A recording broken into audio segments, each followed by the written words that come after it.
This show is made possible by support from Landsharkz.ca.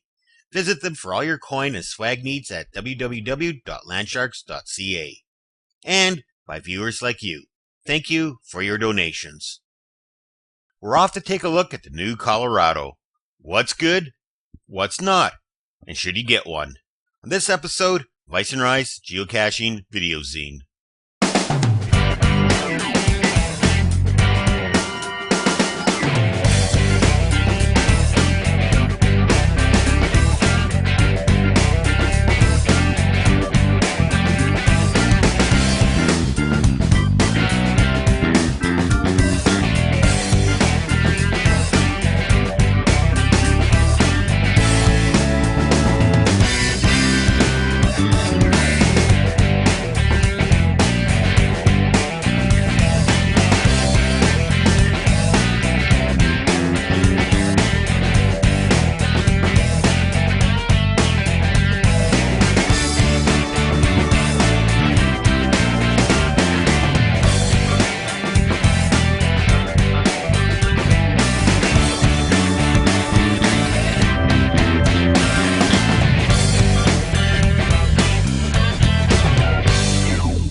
Hi there, and welcome to Icenrye's Geocaching Videozine. I'm Icenrye, thanks for watching.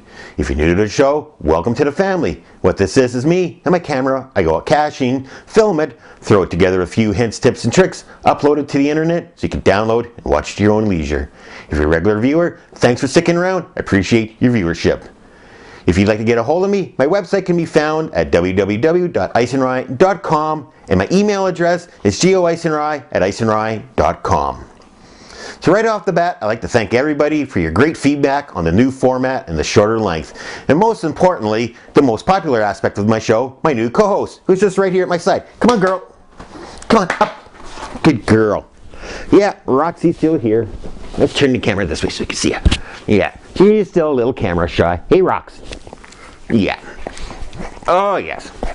Always takes care of cleaning my face for me. A very sweet girl. But here she is, your weekly dose of Roxy. Wonderful girl. Okay, let's put you down, girl. She's still excited because about a week ago today we went out and did some winter caching here in the Prince George area.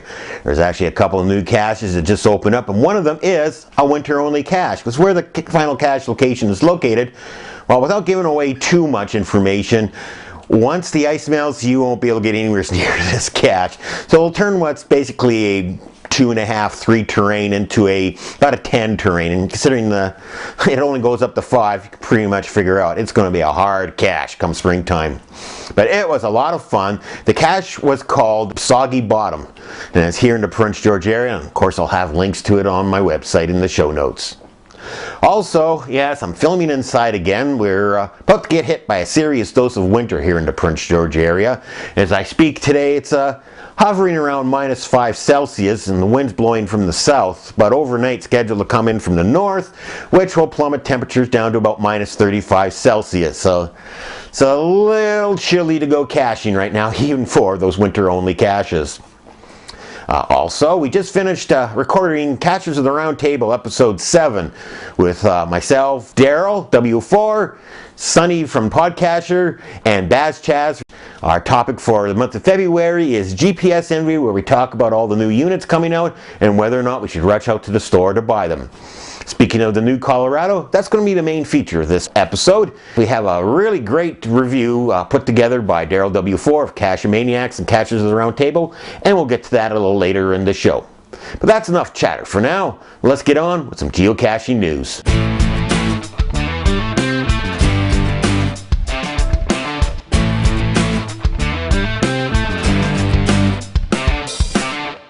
So in news, for this show we have a couple quick articles. First off, if you're a regular listener of the PodCacher podcast, you know by now that the date for the spring 2008 worldwide flash mob has been set for May 10th. That's a Saturday here on the West Coast, and it's going to be Sunday in a lot of the world. Time-wise, we're looking at 10 a.m. Pacific Daylight Time, because by then we'll be into Daylight Savings Time, which works out to be about 1700 GMT. So set your calendars, set your clocks, And for more details, check out the PodCacher podcast show. I'll have links on my website. In more local news, the British Columbia Geocachers Association is holding one of its traditional province-wide geocaching events called Geocaching 101. This event is for old cachers and new cachers to get together and meet up and learn tips and tricks and other fun stuff about the sport of geocaching. We're holding an event here in Prince George, hosted by the Prince George Cachers Association, and we hope to get participants from as far away as Williams Lake and Quesnel, and not to mention a whole bunch of local geocachers. So if you're in the province of British Columbia, check out the BCGA website for an event nearest you. Or, if you want to put one on, get a hold of the BCGA executive. I'm sure they'll be more than willing to help you out. So that's enough news for now. Let's give stuff away. Time for the iTunes Comment Contest.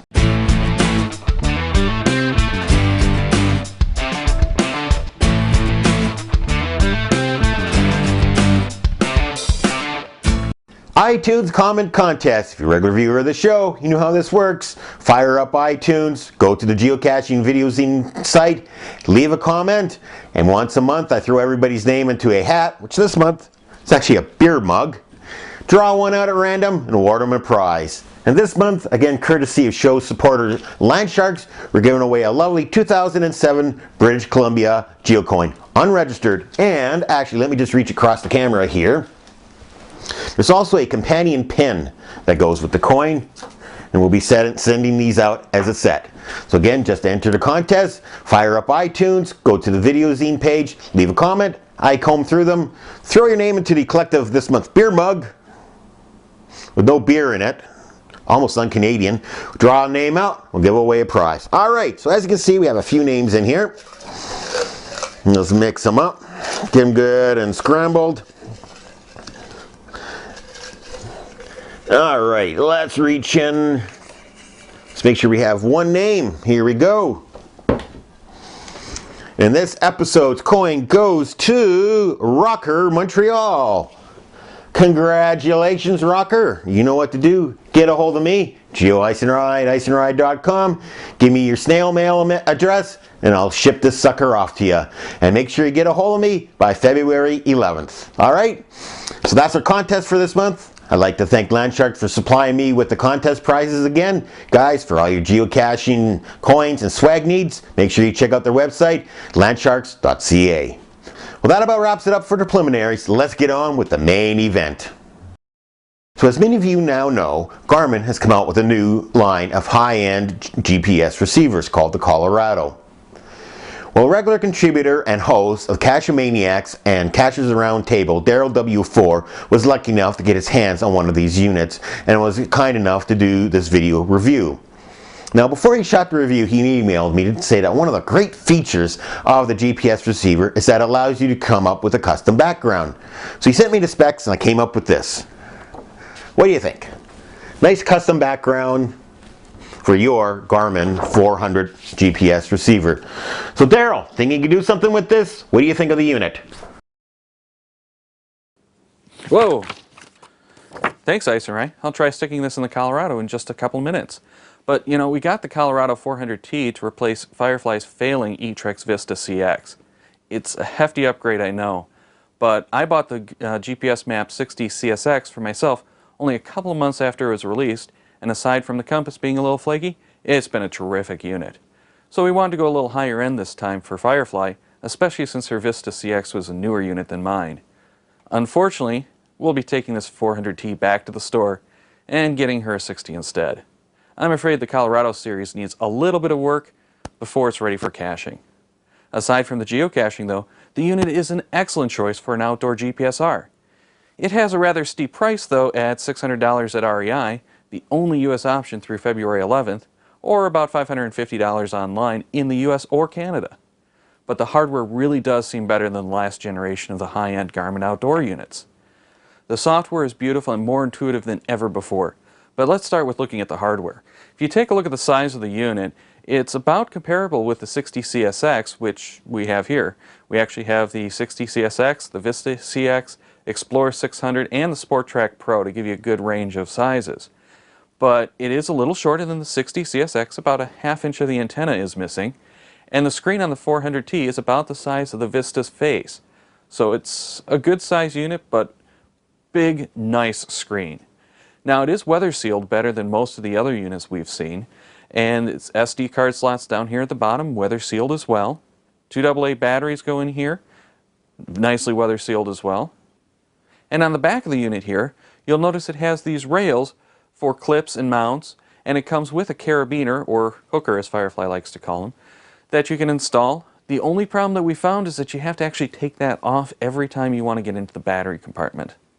It does have an excellent 240 by 400 transflective screen, gorgeous outdoors, beautiful anywhere you want, so well worth it just for that, really. But the big thing is this new rocking roller wheel.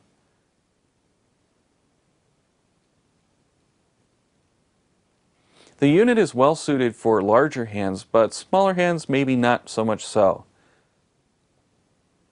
Then up top under this flap here, we have the external antenna and the USB ports. Now when you plug in a USB cable, it goes directly into a disk mode. All you need to do is drop the GPX files into the GPX directory. And you can drop your background files into the profile directory. Let's take a look at the software on the unit itself. It has a new look and is easy to navigate, very intuitive.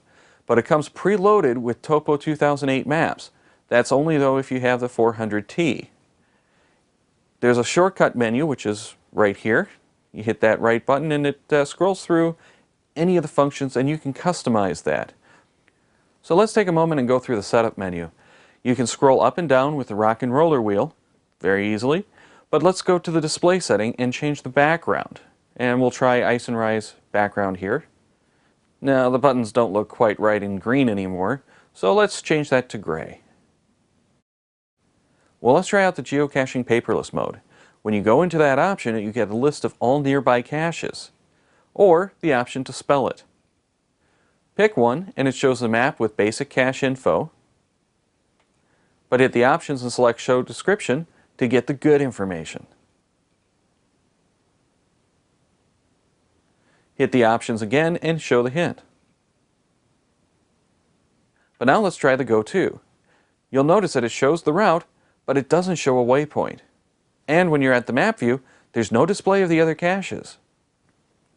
We have developed a workaround for this problem though, which is you load not only the GPX file, but you also load the waypoints through the included software or the Bobcat software, which you can download for Macs for free. Overall, I think the Garmin Colorado series is an excellent GPS, well built, well thought out, terrific choice for the outdoor GPS user. However, it's not ready for us geocachers yet. We're missing some of the basic functionality we had in the earlier units, like being able to mark caches as found and have them removed from the list. We also can't edit existing caches or add new caches to it. So when you're doing those puzzle caches or multi-caches, it really doesn't work very well. Hopefully they'll fix some of these issues in future releases, at which point it's going to be a pretty good unit.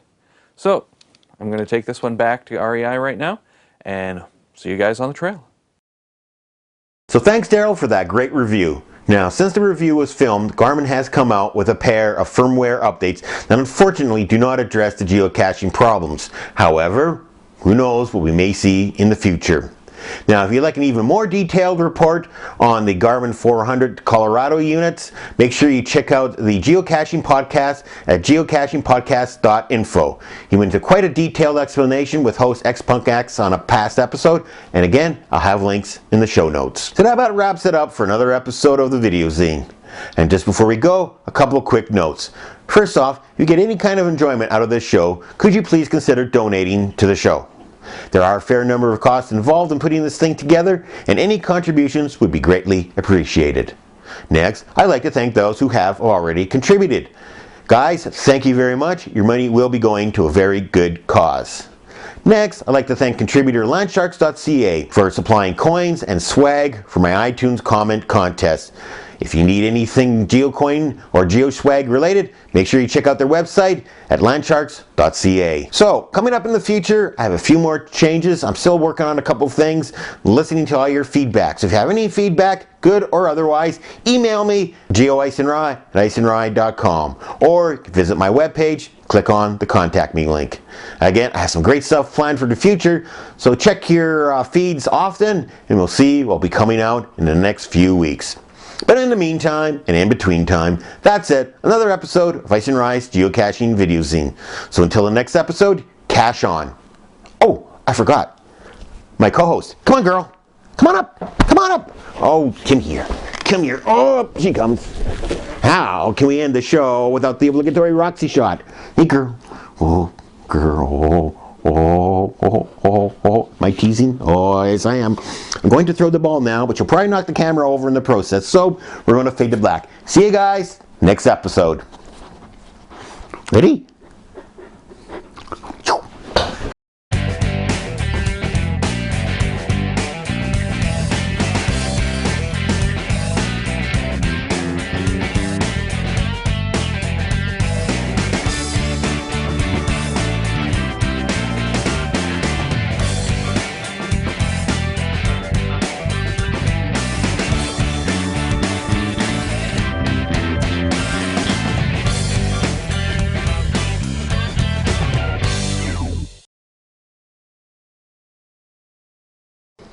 Hey, excuse me. Over here.